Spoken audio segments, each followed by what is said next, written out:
In 1939, World War II started in Europe when the Allied forces of France and Britain declared war on Germany.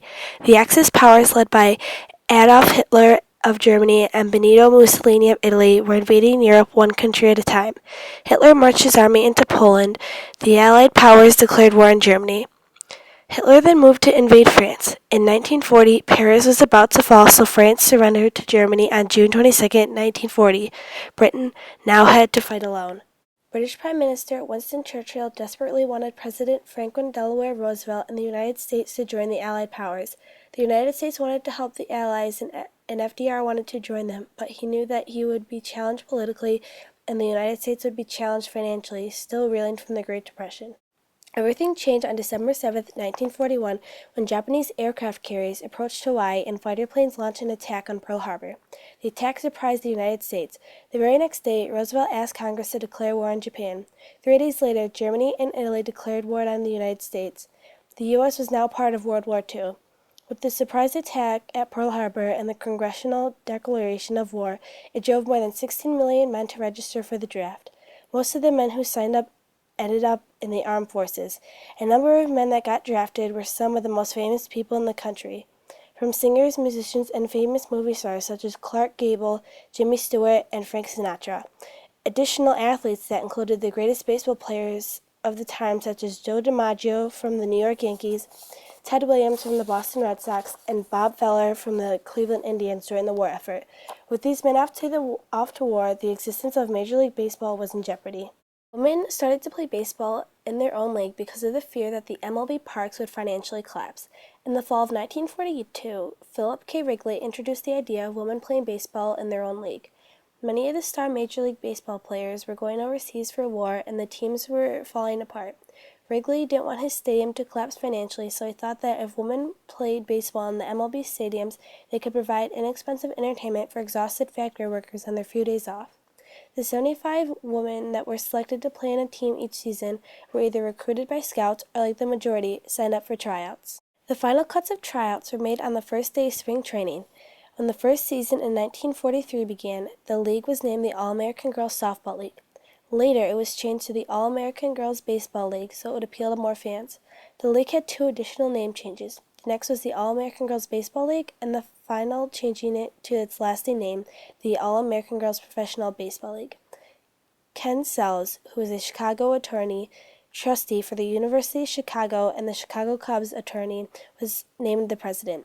The rest of the trustee board included Philip K. Wrigley, Branch Rickey, and Paul V. Harper. Although it was fun to get down and dirty in a game, there are many rules and standards for women outside of the field.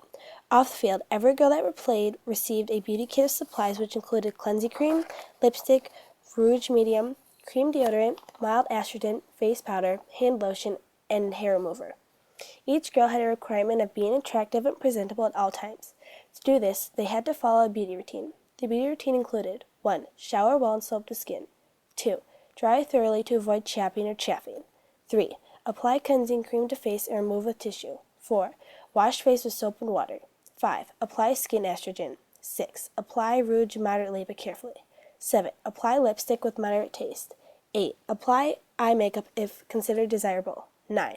Apply powder. 10. Check all cuts, abrasions, or minor injuries. The women also had requirements for clothes on and off the field. On the field, they were to wear their caps and keep it securely in place. Keep their uniform as clean and neat as possible. They also had to secure their stockings so that they were smooth, neat, and remained in place, and had to keep their shoes shiny and clean. Off the field, the women were suggested to bring many different types of clothes for road trips, such as skirts, blouses, sweaters, dresses, sports coats, hats, casual shoes, stockings, and a raincoat. Finally, the girls had to follow these 10 rules of etiquette to help the development of pleasing personality. 1. Introductions. Always acknowledge and always make an introduction in a pleasant and a correct way. 2. Speech. The first requirement for charm of speech is a pleasing voice. 3. In public places, the All-American girl should avoid behavior that would make her contemptuous in public. 4. Sportsmanship. Sportsmanship on the field and off is definitely aligned with etiquette. 5. The baseball fan.